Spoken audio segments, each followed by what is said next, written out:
The parking lot of the Mineral County Courthouse smelled of cold asphalt, sage carried in on the desert wind, and the stale coffee sitting in the cup holder of Elena Voss's 2009 Subaru that she had stopped tasting somewhere around the California border.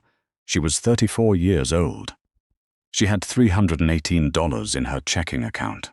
She knew that figure without looking, because she had checked it at the gas station in Tonopah 40 minutes ago, and the number had not changed, and it was not going to change, and she had been living inside the specific arithmetic of that kind of knowing for longer than she wanted to count. The courthouse clock tower read 7:14. The building did not open for another hour and 46 minutes. Elena had driven 11 hours from Portland to be here. She had taken 3 days of unpaid leave from her job as a physical therapist's assistant. The third time this year she had disappeared for a family obligation, and she understood, with the clarity that comes from exhaustion, that there would not be a fourth. The dashboard in front of her had a crack running from the passenger vent to the defroster that she had been meaning to fix for 2 years. The heat worked on one setting. The back seat held a duffel bag and a manila folder from Douglas Ferris's office containing the only document with her name on it from her great-uncle Harlan's estate. For 4 years, she had been the one who came. When Harlan Voss began losing whole months at a time, when the man who had ranched 60 years of high desert became someone who needed his medications managed and his insurance argued with, and his long, disoriented nights sat through, Elena was the one who drove out on her weekends. Her cousin Marcus had visited once. He sent a fruit basket at Christmas with a card signed by his assistant. She reached into her jacket pocket. The piece of limestone was cool against her palm, smooth on one side and rough on the other, with a faint thread of silver running through it like something the rock had been trying to say for a long time. Harlan had pressed it into her hand 3 weeks before he died, his grip surprisingly firm for a man of 91. He had said 4 words, "Don't sell the cave." She had not known what he meant. The courthouse lights came on at 8:59, and she got out of the car. Douglas Ferris's conference room smelled of lemon polish and recycled air, the smell of a room where decisions are delivered rather than made. Marcus was already seated when Elena arrived. He was 41, broad-shouldered, his charcoal blazer pressed to a sharpness that suggested a very attentive assistant. His hair was cut with the kind of precision that costs more than Elena's monthly car insurance. He did not look up from his phone when she entered. The Patek Philippe on his wrist caught the overhead light once as she pulled out her chair, and then he shifted his arm and it was gone. Beside him sat a younger man with a leather portfolio open on the table, pen uncapped, positioned slightly forward in the manner of someone paid to look ready. Douglas Ferris entered at 9 o'clock exactly, set a folder on the table, and opened it without ceremony. He was compact and silver-haired, with wire-rimmed glasses and the flat, uninflected voice of a man who had been reading documents aloud for 30 years and had long since stopped hearing them. He read Marcus's inheritance first. 340 acres of deeded ranch land with water rights, the main house, 2 outbuildings, all livestock and equipment, estimated value $1.2 million. Investment accounts at First Western Bank totaling $334,000. Mineral rights to the south grazing parcel. Marcus nodded once, the particular nod of a man receiving something he had mentally deposited weeks ago. Then Ferris turned the page to his great-niece Elena Voss. Harlan leaves the geological formation known locally as the Voss Cave Claim. A deed registered in 1931, a natural cave entrance and surrounding rock formation located 4.3 miles northeast of the main ranch boundary. No assessed property value, no road access, no mineral rights, no water rights, no surface improvements, accessible only by a dirt track impassable in winter. Ferris set the deed on the table. Marcus looked up from his phone for the first time. He looked at the deed, then at Eleanor, then he reached for his coffee cup and allowed himself one short exhale. Not quite a laugh, but the sound a man makes when the world confirms exactly what he already believed about it. "A cave," he said. "Harlan left you a hole in the rocks. I hope you like bats." His associate smiled at the portfolio without looking up. Ferris recapped his pen. Elena picked up the deed. The paper was thick, textured, with a 1931 notary seal pressed into the lower left corner. Then she saw the upper right. Outside the typed text, in Harlan's own deliberate cursive, added recently enough that the ink sat darker than everything around it, 6 words, for the one who stayed. Elena, the cave was not an oversight. It was a decision, and she was going to find out what it meant.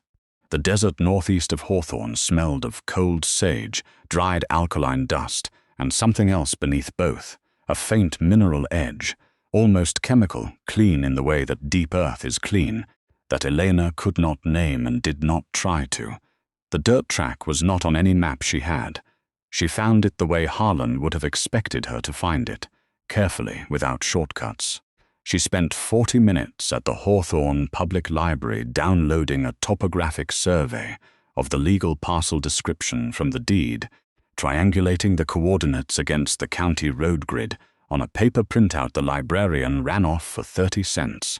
The track began where the paved county road simply stopped. No sign, no marker, just a gap in the sagebrush where decades of tires had pressed a permanent memory into the Kalish soil. Her Subaru protested every quarter mile. The track climbed almost imperceptibly for the first 2 miles, then rose sharply through a series of switchbacks cut into volcanic basalt. Dark, dense rock that absorbed the morning light rather than reflecting it, so that the higher she climbed, the dimmer everything seemed, as though the mountain were drawing the brightness inward. At the top of the rise, the landscape opened without warning into a narrow valley caught between 2 ridgelines. The valley floor was white with dried alkali flats. The ridgelines on either side were pale limestone, fractured and stacked in long horizontal shelves, like the pages of an enormous book that someone had dropped from a very great height. Elena parked where the track ended, not at a destination, simply where it stopped. She got out. The wind off the ridge smelled of cold stone and nothing else. 30 feet in front of her, a natural limestone cliff face rose straight and unbroken from the valley floor, pocked with shallow erosional hollows that held shadow but no depth. There was no opening, no marking, no indication that anyone had ever needed to be here. She stood with the deed in one hand and the limestone piece in the other, and felt the particular desolation of a person who has driven 11 hours on the instruction of a dead man to stand in front of a rock. She was turning back toward the car when the wind stopped. The silence was absolute and immediate, and into it, from somewhere behind the solid limestone face directly in front of her, came a sound, faint, rhythmic, and unmistakably mechanical. Something behind the rock was ticking. She put her palm flat against the limestone.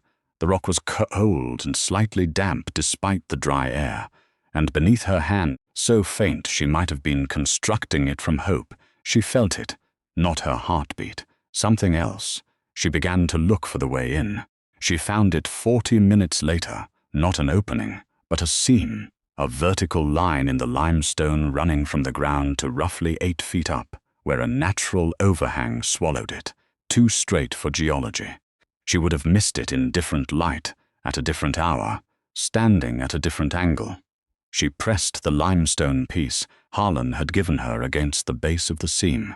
It fit, not as metaphor, not as coincidence, but physically, the way a thing fits when it was cut from that exact place and kept for exactly this moment.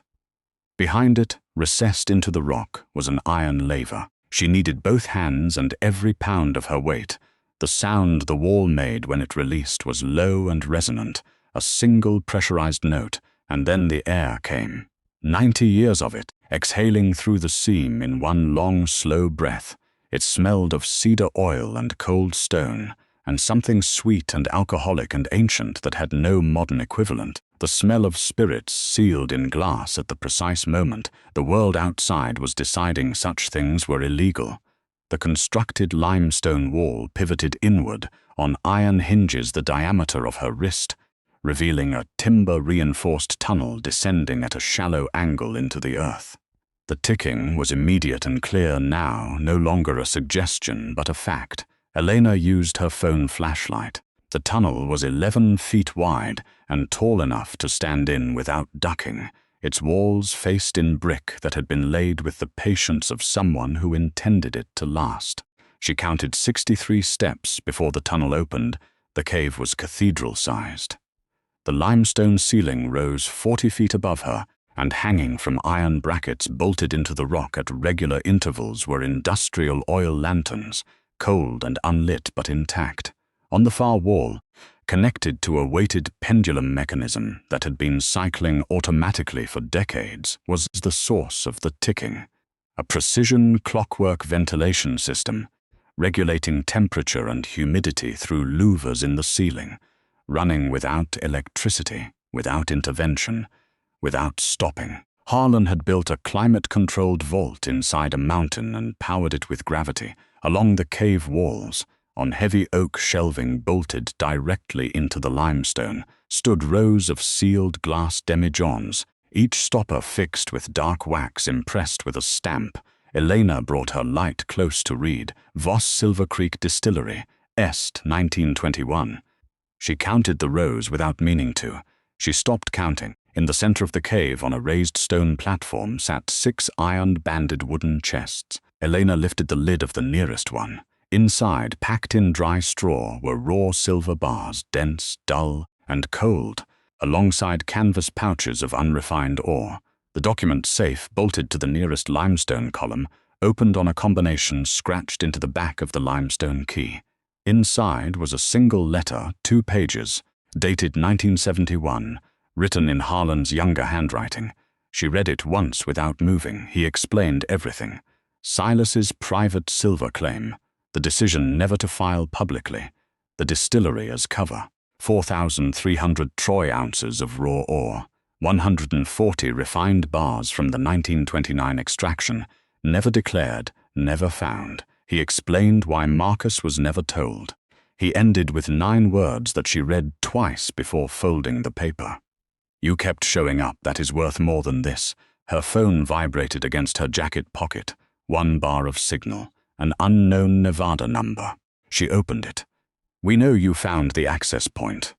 Douglas Ferris has filed an emergency petition to reclassify the cave claim as an environmental hazard. Hearing is Monday.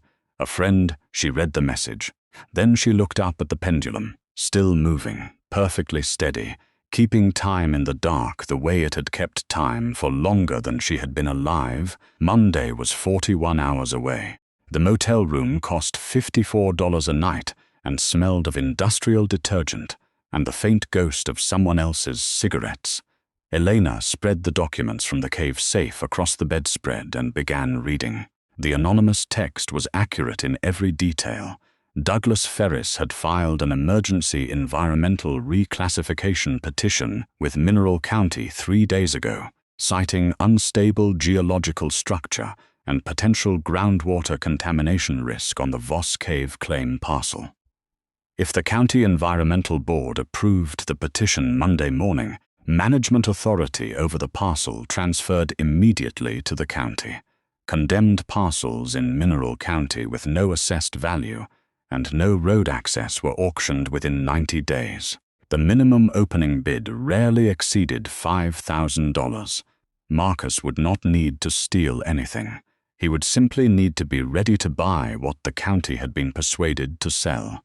It was the same dismissal he had delivered in Ferris's conference room, the same fundamental judgment that the cave was worth nothing, and Elena even less, except this version had a notary seal and a filing number and the weight of institutional machinery behind it. Elena understood the mechanism completely, which made it worse rather than better. She had 37 hours. She called 3 attorneys in Reno. The first number rang out. The second answered, quoted a $5,000 retainer, and waited. The third was a woman named Patricia Okafor, 22 years in Nevada mining law, who picked up on the second ring and did not speak until Elena had finished. Then she said, "Read me the registration number on the 1931 deed." Elena read it. 8 seconds of silence. "That deed carries a dormant mineral rights attachment," Okafor said. Her voice had slowed in the way that voices slow when something important is being handled carefully. "Filed under the Nevada Revised Mining Act of 1929.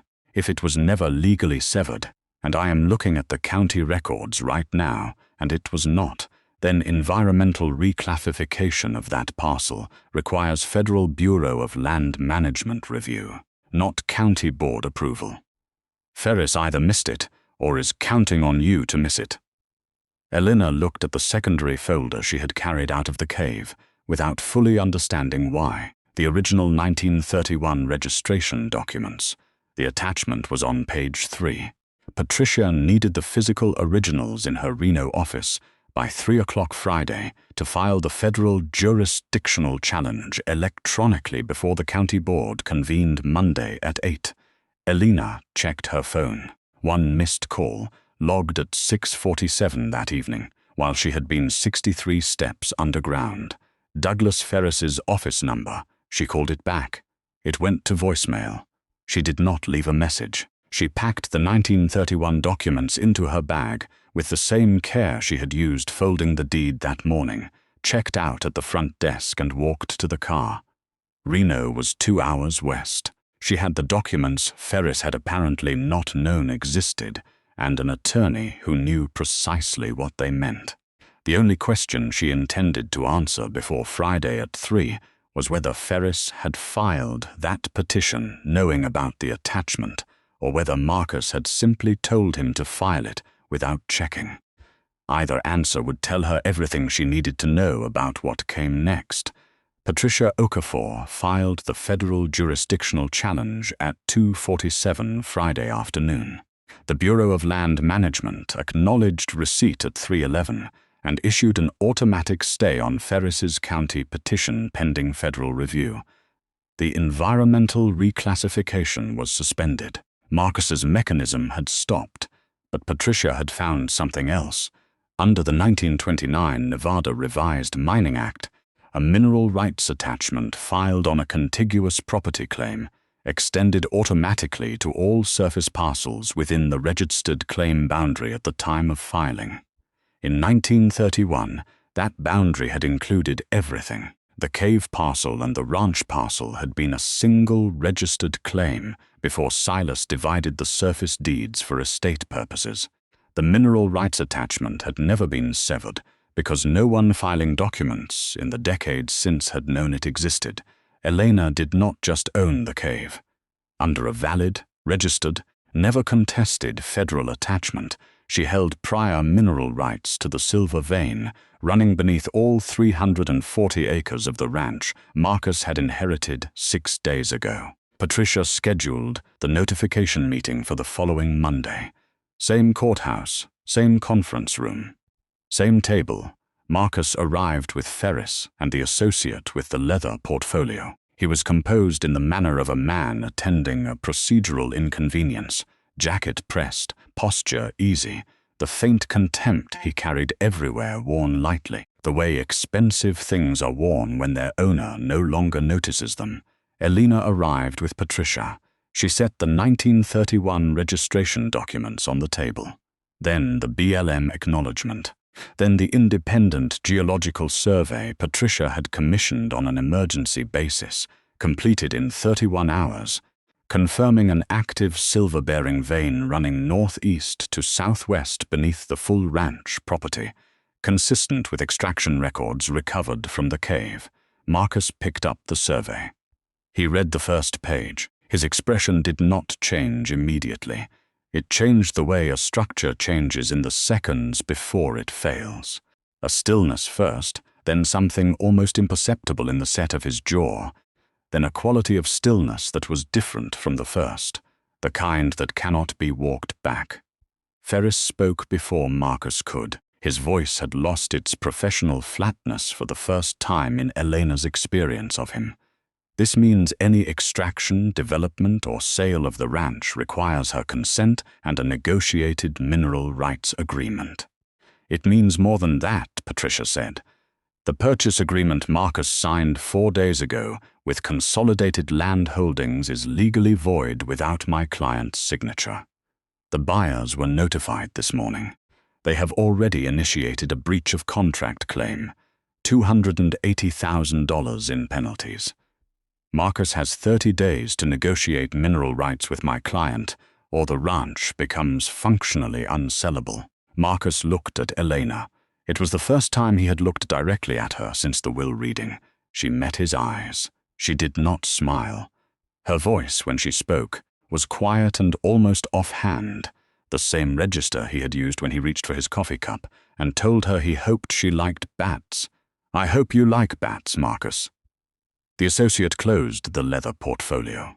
Marcus's hand rested on the table completely still, not the stillness of composure, but the stillness of a man who has just understood that every measurement he trusted was wrong, and that the room can see it happening. Elena picked up the 1931 deed, folded it once along its original crease, and placed it in her jacket pocket beside the limestone piece.